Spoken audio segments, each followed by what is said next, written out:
क्या चावल या रोटी से बढ़ सकती है डायबिटीज की समस्या, जिसे हम आम भाषा में शुगर या मधुमेह कहते हैं? कहा जाता है कि रोटी या चावल का रोजाना सेवन आपको डायबिटीज दे सकता है। अब ये अफवाह भर है या नहीं, इस पर जांच पड़ताल बाद में करते हैं। लेकिन डायबिटीज के मरीजों की बढ़ती हुई संख्या, वो भी हर उम्र के, इसकी तरफ इशारा जरूर कर रहे हैं। लेकिन निष्कर्ष पर पहुंचने से पहले आइए इस पर करते हैं एक छोटा सा विश्लेषण। 100 ग्राम आटे में लगभग 12 ग्राम प्रोटीन होता है और 70 ग्राम कार्बोहाइड्रेट्स। वहीं अगर बात चावल की करें तो इसमें 78 ग्राम कार्बोहाइड्रेट्स होते हैं और प्रोटीन लगभग 7 ग्राम के आसपास मौजूद होता है। अब ये शुगर के मरीजों के लिए हानिकारक है कि नहीं, इसे समझने के लिए हमें इनके ग्लाइसेमिक इंडेक्स को जानना जरूरी है। किसी भी खाद्य पदार्थ की ग्लाइसेमिक इंडेक्स संख्या आपको ये बतलाती है कि उस खाने को खाने के बाद आपके शरीर का ब्लड शुगर लेवल कितना बढ़ेगा। डायबिटीज के मरीजों को उन्हीं चीजों का सेवन करना चाहिए जिसमें ग्लाइसेमिक इंडेक्स की संख्या 55 से कम हो।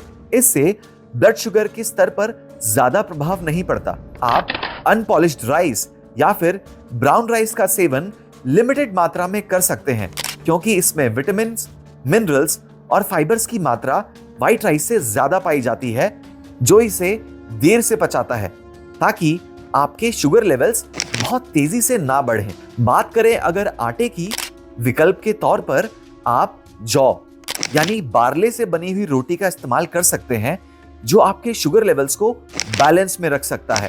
आइए अब जानते हैं कि हकीम सुलेमान साहब इस बारे में क्या कहते हैं। अब की बार जब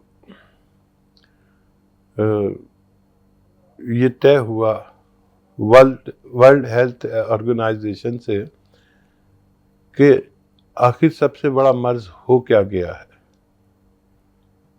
तो यही सवाल आया कि सबसे बड़ा मर्ज अब डायबिटीज़ होता जा रहा है और हर तीसरे चौथे आदमी को डायबिटीज़ होती जा रही है। क्या किया जाए? जब इलाज के बारे में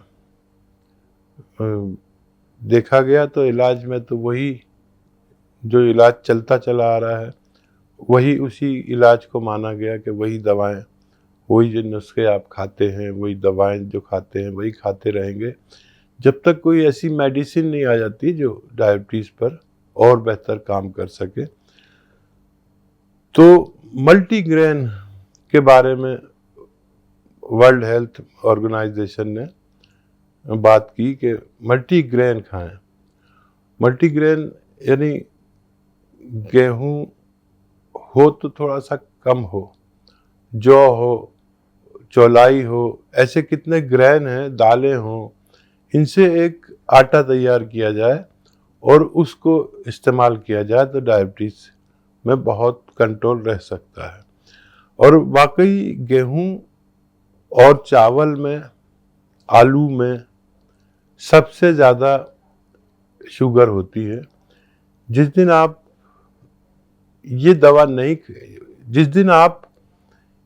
ये चीज़ें नहीं खाते, उस दिन आपकी डायबिटीज़ भी नहीं बढ़ती है।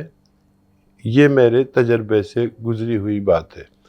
अगर आप मिसाल तौर पर आप दाल और रोटी खाते हैं तो रोटी मत खाइए, दाल खा लीजिए, आपकी डायबिटीज जितनी थी इतनी ही रहेगी। मिसाल के तौर पर आप दाल और चावल खाते हैं तो आप चावल मत खाइए, सिर्फ दाल खा लीजिए, दाल ज़्यादा भी खा सकते हैं, तो आपकी डायबिटीज़ जितनी थी उतनी ही रहती है। तो पता ही चला कि इन दोनों में काफ़ी शुगर होती है।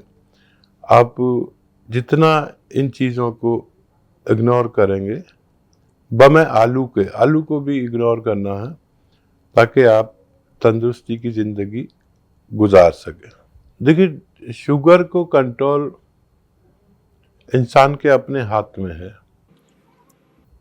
गर्म पानी ज़रूर पिए, 1 से ज़्यादा बार खूब गर्म पानी पिए, इससे आपकी डायबिटीज़ कंट्रोल होती है।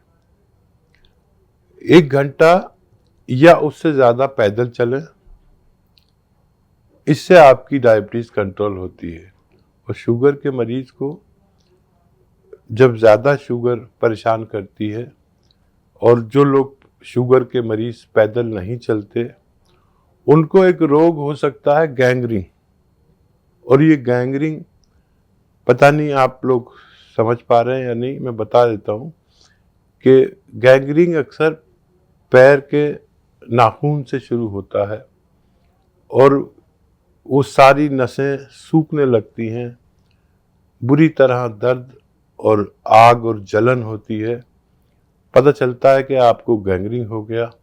उस वक्त आपका अंगूठा या आपका पैर काटना पड़ता है, उस सूरत में कि अगर आप इसकी तकलीफ़ बर्दाश्त नहीं कर पाएंगे। पैर कटवाना बर्दाश्त कर लेंगे, लेकिन इतनी तकलीफ़ होती है कि आप इसकी तकलीफ़ बर्दाश्त नहीं कर पाते। फिर और उससे ऊपर से सूखने लगता है, गलने लगता है, फिर उससे ऊपर से गलने लगता है, सूखने लगता है। इस तरह पूरी टांग या दोनों टांगें भी कटवानी पड़ सकती है। तो डायबिटीज़ के मरीज़ पैदल ज़रूर चला करें। इससे आप डायबिटीज़ से के इस कहर से, डायबिटीज़ के इस जुल्म से कि आपको अपना पैर कटवाना पड़े, और शुगर की जो दवाएं आपको खानी हैं खाया करें, लेकिन यूनानी नुस्खे भी इसके साथ में ले सकते हैं। ये एक गोंद आता है,